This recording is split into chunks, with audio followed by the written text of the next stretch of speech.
I'm Bill Payne, and we're here at Lamry Hackett Post 72 in Saugerties, New York. It's September 18th, 2005. Also with us is Alan Grzinski, who is handling our camera, and Matt McElreath, who is handling our laptop computer. And this morning with us we have Edward Himberger. How you doing? All right. Good, good. And he's going to share his memories of World War II with us. So Ed, were you drafted or did you enlist? Drafted. Got drafted. Okay. And where were you living at the time that you got drafted? I was living in Queens, Long Island. Mm-hmm. And when you got into the Army, did you have the opportunity to pick a particular branch that you wanted to do, or? Well, I went in as a regular soldier, and then then I went into the Airborne. You volunteered for the Airborne. Why did you volunteer for the Airborne? I thought it was something interesting. What were your first days like in the service? Do you remember? Yeah, it was kind of difficult and tough because you weren't used to it. But I had a furlough. It's something interesting you should know. I had a furlough in Birmingham, and I'm in the USO on Christmas morning. And the announcement comes over, is anybody here from Brooklyn? So I was born in Brooklyn, so I said, yeah.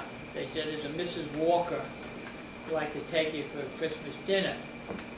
So I'm waiting there, and then this beautiful girl comes in, fur coat on. She's on, Mrs. Walker, and my husband is Dixie Walker. Now, Dixie Walker was a famous ball player with the Brooklyn Dodgers. And she said he was away on a USO tour, and she took me home to a mansion, and we had dinner, and she sort of adopted me as a son, and every weekend I went there, and she was a terrific person.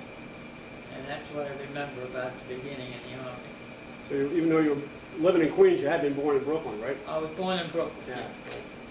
And I lived a block or two away from Queens. This was a Camp McClellan, you told me? That's what McClellan, camp yes. was? Yep. What kind of training did you have there? What did you do? Well, we had, I went to special messenger school. And they had special classes for like cooks and so forth, truck drivers and so forth. Mm-hmm. And I was in the messenger group. You remember your instructors and what they were like? They were all very good. I don't remember their names, but they were all fine people as far as I know. And you got through boot camp okay? Yeah, yeah. Where'd you go after that? Well, then I had an injury. I broke my wrist, which sort of fouled me up. How'd that happen? And then how'd you break your wrist?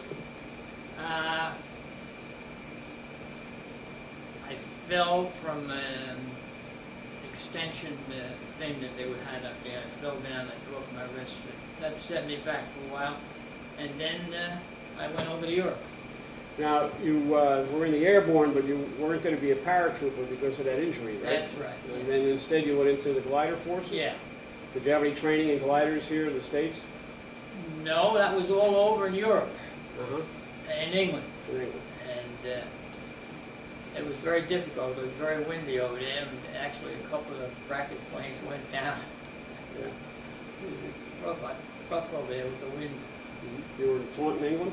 What? It was called Taunton, was the place you were in? Taunton, yeah. It was outside of, about 100 miles outside of London, I think. Uh-huh. And we never got to London. You didn't get any leave or anything, huh? No. No. No. How did they train you with the gliders? What did you do? Get on board the glider and get hauled up? Yeah, they, it was heavy transported 2 gliders with the ropes, and then they put us in, and then they cut us loose, and then we drifted down, and of course we drifted down to a safe landing zone, which was a lot different than combat. And your assignment, you told me you were part of a bazooka team. How'd that work? Well, I told you about the first thing we went over there. We went to a bridge too far. Was an operation. The Airborne was in, and it wasn't doing too well. And they sent us to the airport. Some of the advanced units went in, so-called pathfinders, that set up the zones. And for the next 3 days, Fog was very sick, we couldn't do anything, and they called the whole operation off and we went back to camp. This was in France? No, this was in England, In England. camp in England. Uh-huh. And then the next operation was about the middle of December when the bulge. Mm-hmm. And we went into France and we got attached to patent tanks. And we were in the bulge for about 8 weeks. And what I remember about the bulge was bitter cold, tremendously cold. And the Germans that we fought had white uniforms. And our brown uniforms stood out like a sore thumb, and you could step on the Germans and you wouldn't know they were there. I don't know whether the whole army was like that, but the ones we faced had complete white outfits. And we were there for about 8, 9 weeks till they called us back into France. You were in combat during the time you were in the bulge? Oh yeah, all the time, yeah. Did you have casualties in your unit? Oh yeah. And one thing that always stand out with me, it was so cold that you had to take your shoes off when you went to sleep, or else your feet would have been frozen. The hard leather and then shoes. So we had to take our shoes off and then try to fly them early in the morning was another difficult thing. And then we came back to France and we had a couple of weeks R&R, and then we got ready for the jump into Germany. Now, you mentioned to me before that during the time of the bulge, you actually helped to relieve the 101st Airborne. Was that Bastogne? Yeah, they were surrounded in Bastogne. Remember, you had the famous saying, the guy said nuts to the... Yeah. And we, patent tanks and our infantry, we liberated the town of Bastogne. You used your bazooka during that time? No, I didn't use the bazooka at all during that time. You were a rifleman then, right? Yeah. Mm-hmm. Well, I was still a bazooka team, but we never had the opportunity to Right. use it. Uh-huh. You had to carry the bazooka and all the ammunition? Yeah. Pretty heavy. So then you went back and had some time in France, and then came to jump across the Rhine? Yeah, they were going across the Rhine River. The British commandos were fording the river, and they dropped us about 10 miles into Germany. And our mission was to hold any reinforcements from coming to the Rhine River. And they said that we'd be out without food or contact for at least 3-4 days. So we all packed a few rations and candy bars in a little packet. So then the glider comes, they told us that as soon as the glider lands, get out of there as fast as you can. So the glider comes down, and I unhooked my seat belt, which was very bad. And the next thing you know, we hit a stone wall. And I went flying into the pilot's section, and I was unconscious for a few minutes, and basically, in the confusion and all, I lost my food packet, which I thought would be very desperate. But like your stomach is so churned up that I didn't miss the food for 3 days. I could have went another 3 days. And then with we joined up with the British in about 4 days later. But it was difficult because there was Germans in front of us and Germans in back of us. And one instant, we were told we were going to get reinforcements, so in the night, we see these bunch of soldiers coming up. They go right through our lines, and they were Germans, and they just walked right through our lines. It's a very interesting situation. And also, as I say, I was part of a bazooka team. And we were in this ditch. And the lieutenant comes over and he says, there's a tank coming up the road, go down the road. So we get out of the ditch and we go down the road. And we're there about an hour and there's no tank and no nothing. And so we decided to go back. And we went back And by the time we left and came back, a shell fell in the hole. And it was a big hole, so I just missed it. And we were on occupation duty until July. Now this is after the German surrender, huh? Yeah, after the surrender, yeah. Do you remember where were you when the surrender came and how was it announced? No, it passed very very nonchalantly, as far as I could see. We really didn't know too much about it, and I can't remember anything about it. And you got put on occupation duty? Then we were on occupation duty. We got, me and my two friends were stationed in the hospital guarding some high German officials in the hospital. And it was pretty easy duty for about a month. Then we got called back to France, and there the division got split up. Half of it went to be an honor guard with the 101st in the Berlin, which was the softest job in the Army, and everybody wanted it. But fortunately for me, I didn't get it. They were going to send us over to Japan. So on the boat ride home, the war with Japan was over. And so I got my furlough, and I had enough points, and I got out, as they say, very early for a 20-year-old in November. And the guys that went to Berlin, they were in there for about another 8-10 months past me. You got out early, huh? And got out early. And that's my extent of my Army duties. You got some pictures here, I see, right? Right. Okay. This is, take a look at this one here. This is, I see, you've already got your glider assault badge on this one. We'll get a close look at that there. Right. So I guess that was taken probably after you went into Germany, huh? Yeah, right. That was Germany, yeah. You got that? And this is a picture of you here by the Rhine River. Right. You got that one? Oh, yeah. Excellent. Now you got back and you got to Fort Dix and you got out, right? Right. Did you you weren't wounded at all during the time, huh? No. Now you were awarded the glider assault badge. Right. Did you get the combat infantryman's badge? Yeah. You did? Yeah. Okay.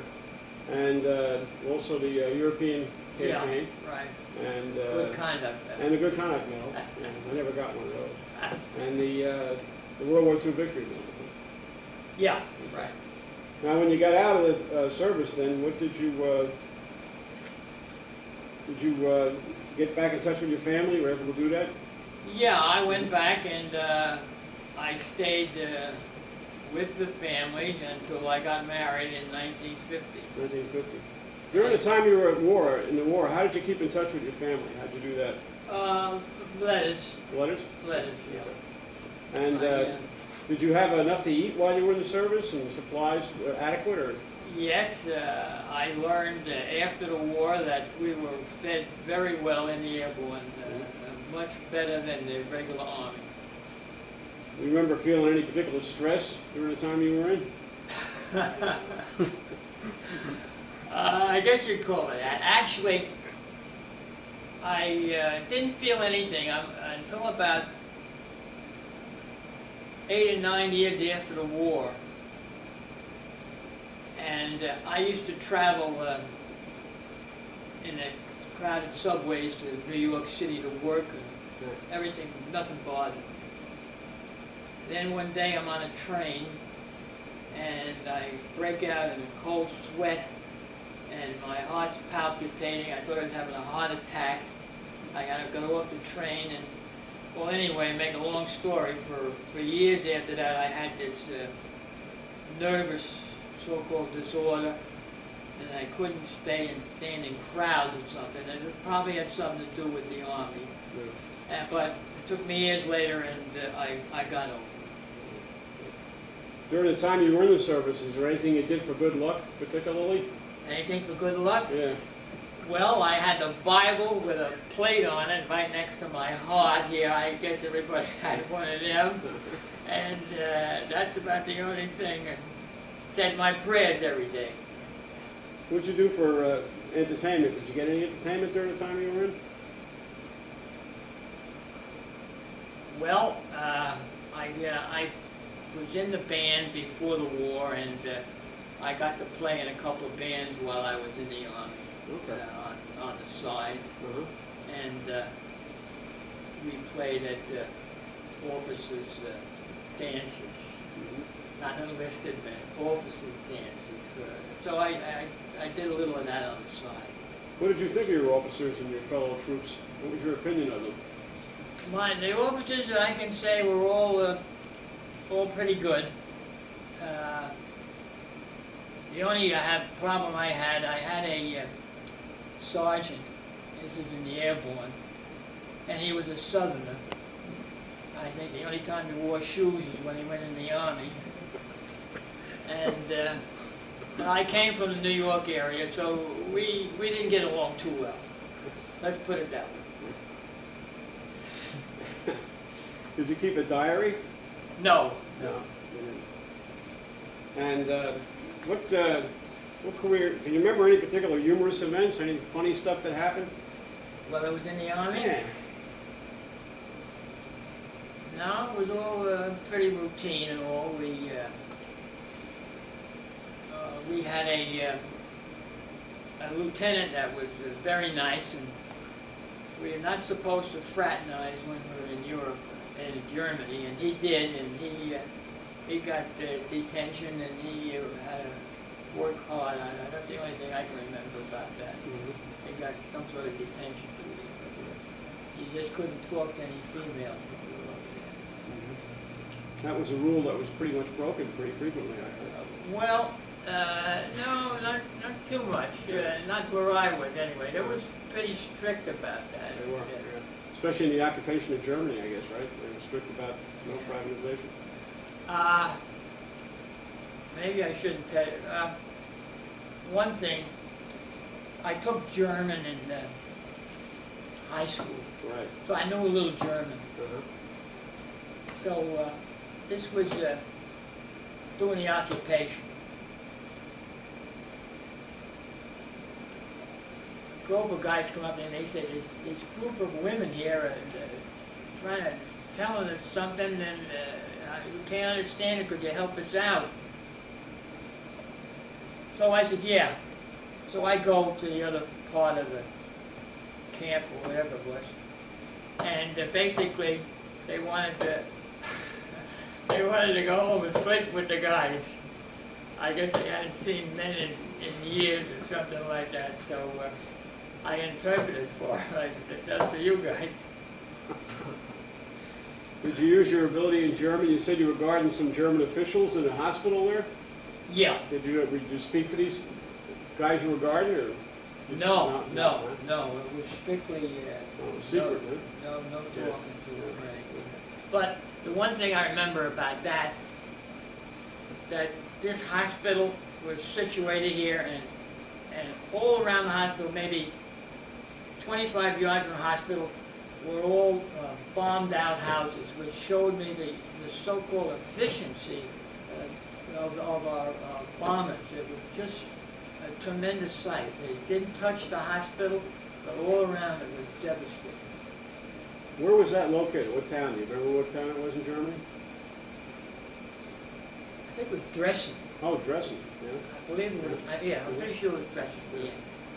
Now, when you came out of the service, what did you do after you got out? What was the first things you did? Well, I worked in advertising agencies in New York City. Had you done that before you went to service? Yes, I got out of high school we went to school during the holidays, Christmas holidays. We got out earlier because everybody was joining up, and I got out at 17 and a half, and I worked in the agency for about 6 months before I was drafted. What agency was it? Foot Cone and Building, which was a big advertising agency. And I worked there for a number of years. And then I got married. You want me to go into the private life after? Well, yeah.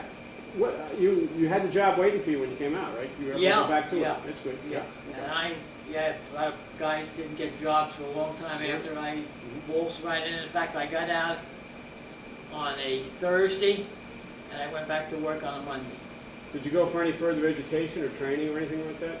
Well, yeah, I went to New York University. I took advertising courses at NYU. Did you get GI Bill, right? Yeah, Yeah. and then the GIs helped me with my mortgages.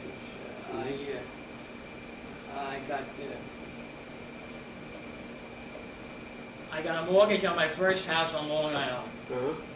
And then I came upstate New York Yeah.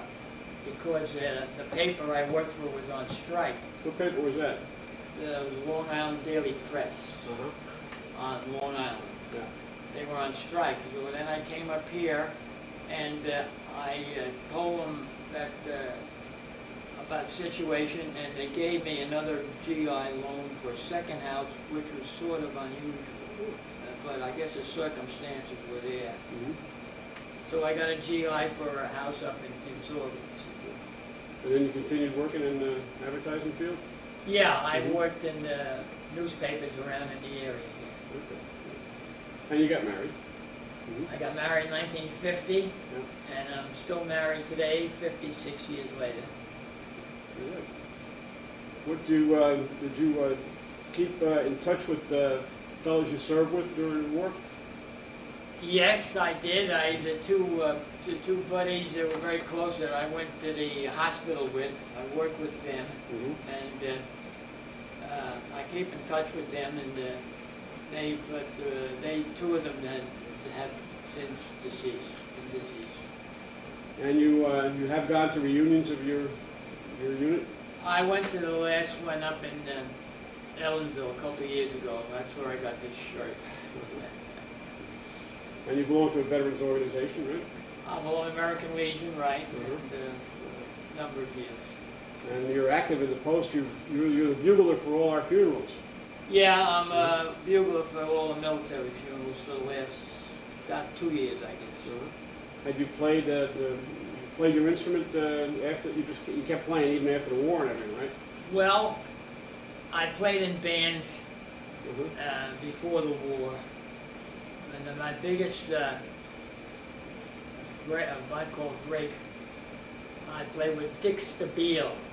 Now, Dick Stabile was later on, he was the musical director for the Martin and Lewis Comedy Hour on television. Yeah. And one time we played the USO, and we followed Carmen Cavallero Orchestra. Now, that was a very Latin, very high-ranking Latin orchestra. And we were only a small outfit, but it was sort of intriguing. And then I had a good job, and I didn't follow the music anymore, and for 5 years till after I got married. And then, of course, money was a little short, so then I took up weekend jobs with a trio that we had. And then I gave it up, and then my son bought me a horn a couple of years ago, and I took it up again. Oh, we're glad you did. You're a field music. Now, how do you feel like your war experience has affected your life and how you think about the service and that type of thing? Well, I had some good things and some bad things. I think my bad thing was my nervous condition, which surfaced for a number of years, and sort of held me back. But otherwise, I mean, Army experience, and it was very good for me as an individual, and I think more young people today should get in there and take a couple of years in there and find out where they're going in life. Anything else you'd like to add?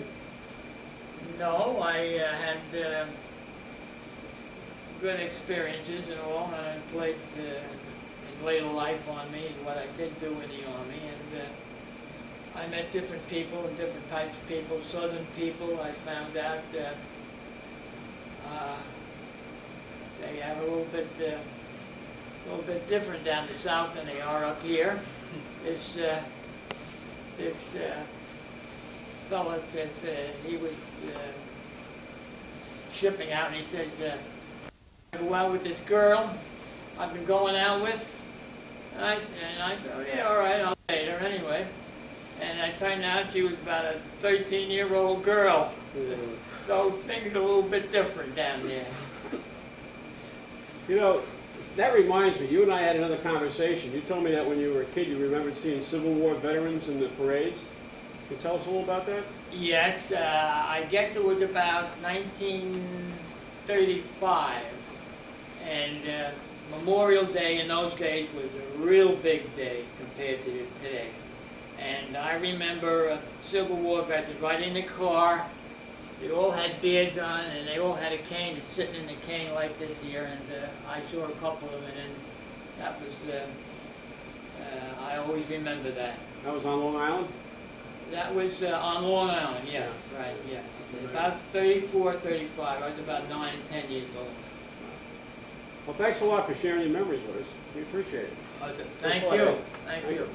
Appreciate it.